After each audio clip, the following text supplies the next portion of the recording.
నమస్తే. శ్రీమాత్రే నమః. శ్రీ గురుభ్యో నమః. మనకి ఖగోళ శాస్త్రంలో ఈ గ్రహాల యొక్క సంచారం వల్ల ప్రతి నెలకొకసారి, ప్రతి 15 రోజులకొకసారి ఇలా వాటి గమనంలో కొన్ని రాజయోగాలు మనకి తటస్థపడుతుంటాయి. అందులో మాలవ్య యోగము, భద్ర రాజయోగము, మహాలక్ష్మి రాజయోగము, అమలక రాజయోగము ఇలా ప్రతి రాజయోగాలు వాటి యొక్క గమనంలో మా దేశానికి, మనుషులకు, తర్వాత రాసులకు ఇలా ప్రతి ఒక్కళ్ళకి కూడా వాటి యొక్క ప్రభావాన్ని చూపిస్తూ ఉంటారు. ఇప్పుడు మనకి జూన్ 15 నుంచి జూలై 15 వరకు, జూన్ 1 నుంచి జూన్ 30 వరకు మనకి గతంలో అమలక రాజయోగం వచ్చింది. అయితే ఇప్పుడు సూర్యుడు మిథున రాశిలో సంచారం చేస్తుండడం వల్ల మరి ఒక రాజయోగం రాబోతోంది. అది జూన్ 15 నుంచి జూలై 15 వరకు అనగా 30 రోజుల పాటు. అయితే ఈ సూర్యుడు ఎప్పుడైతే అంటే రవి మిథునంలో సంచారం చేస్తున్నాడో, మనకి ఈ నెల రోజుల పాటు గోచారం ఆధారంగా చేసుకొని గ్రహస్థితులు ఎలా ఉంటున్నాయి, దేశ కాలమాన పరిస్థితులు ఎలా ఉండబోతున్నాయి, దీంతో పాటు ప్రతి ఒక్క రాశికి ఎలాంటి ప్రభావాలు ఇవ్వబోతున్నారు, దీంతో పాటు పరిహారాలు ఎలా ఉంటున్నాయి, ఏ పరిహారాలు చేసుకోవాలి అనే అంశాలను మనం ఇప్పుడు తెలుసుకుందాము. అయితే ముందుగా మేషరాశి వారికి చూసినట్టయితే కనుక సూర్యుడు మిథున రాశిలో 3వ ఇంట సంచారం చేస్తున్నాడు. ఆ 3వ స్థానంలో సంచారం చేయడం వల్ల సాహసవంతులు అంటే ఈ సమయంలో వీళ్ళు డేర్‌గా స్టెప్ వేస్తారు. ప్రతి నిర్ణయాల్ని సాహసోపేతంగా తీసుకుంటారు. దీంతో పాటు కమ్యూనికేషన్ వీళ్ళ యొక్క మాట తీరు చక్కగా ఉండబోతోంది. సన్నిహిత ప్రయాణాలు చేస్తూ ఉంటారు. అంటే చాలా ఫ్రీక్వెంట్‌గా దగ్గరగా ప్రయాణాలు చేస్తూ ఉండడము. దీంతో పాటు ఆ ప్రయాణాలు లాభాన్ని తెచ్చిపెట్టేటట్టుగా కనబడుతోంది. అయితే వీరి యొక్క గ్రహస్థితి ఎలా ఉండబోతోంది అంటే కనుక సూర్యుడు మిథునంలో బుధుడితో కలిసి కొన్ని రోజుల పాటు బుధాదిత్య యోగాన్ని కలగజేస్తున్నారు. ముందు అమలకై రాజయోగము, ఇప్పుడు బుధుడు, ఆదిత్యుడు కలిసి ఒక యోగాన్ని కలగజేస్తున్నారు. అయితే శుక్రుడు వృషభంలో 2వ ఇంట సంచారం చేయడం వల్ల లాభస్థితిలో సంచారం చేస్తున్నాడు. మంగళుడు కర్కాటకంలో సంచారం చేస్తూ ఉండడం వల్ల నీచ స్థితిలో సంచారం జరుగుతోంది. అంటే నీచంలో ఉండడం వల్ల అనగా 4వ ఇంట ఉండడం వల్ల కొన్ని దుష్ప్రభావాలు కలిగే అవకాశం కనబడుతోంది. అయితే శని మకరంలో వక్ర స్థితిలో ఉన్నాడు. అనగా 10వ ఇంట సంచారం చేస్తున్నాడు. మరి దాని యొక్క ఫలితాలు ఎలా ఉండబోతున్నాయి అంటే కనుక తమ్ముళ్ళు, సోదరీలతోనూ, అక్క చెల్లెళ్ళతోనూ సంబంధాలు చక్కగా బలపడతాయి. గతంలో వివాదాలొస్తే గనక ఇప్పుడు కలిసిమెలిసి ఉండబోతున్నారు. తర్వాత రచన, కమ్యూనికేషన్ రంగాలలో డెవలప్‌మెంట్ కనబడుతుంది. ఇందులో ఉండే ప్రతి ఒక్కళ్ళకి మంచి గ్రోత్ వచ్చేటట్టుగా గోచరిస్తోంది. అయితే ధైర్యంగా నిర్ణయాలు తీసుకొని మీరు విజయాలు సాధించే దిశగా వెళ్ళబోతున్నారు. దీంతో పాటు చిన్న ప్రయాణాలు కూడా మీకు వస్తాయి. ఆ ప్రయాణాలు కూడా మీకు లాభాన్ని, విజయాన్ని కూడా తెచ్చిపెడతాయి. దీంతో పాటు ఉద్యోగస్తులకు గతంలో ఏదో డల్‌గా, చిరాకుగా, ఇష్టం లేకుండా చేసేవాళ్ళు ఈ సమయంలో రవిగ్రహం యొక్క ప్రభావం వల్ల చాలా ఫాస్ట్‌గా, యాక్టివ్‌గా, అక్యురేట్‌గా పనిచేస్తుంటారు. షార్ప్‌గా పనిచేస్తుంటారు.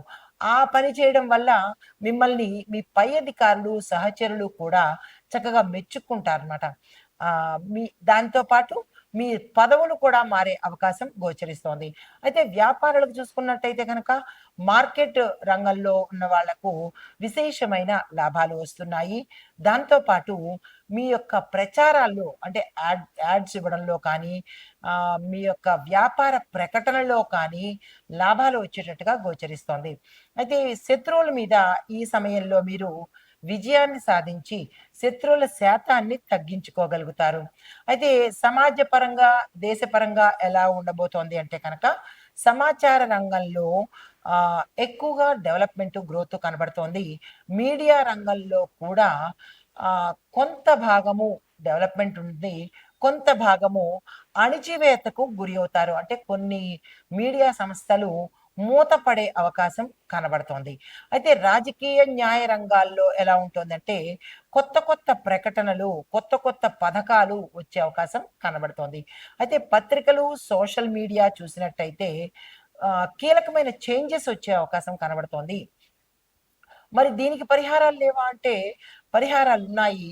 ఆదివారాలలో మీరేం చేయాలంటే సూర్య నమస్కారాలు చెయ్యండి. వ్యక్తిగతంగా ఈ రాశిలో ఉండే స్త్రీలు, పురుషులు ప్రతి ఆదివారం. ఎందుకంటే సూర్యుడి ప్రభావము చాలా ఎక్కువగా కనబడబోతోంది. దాని యొక్క ప్రభావము ప్రతి ఆదివారము, ఆదివార నియమాలు పాటించుకోండి.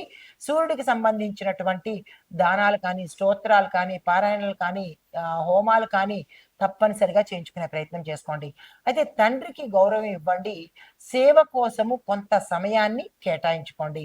దీంతో పాటు మీకు ఒక చిన్ని మంత్రాన్ని కూడా ఇస్తున్నాను.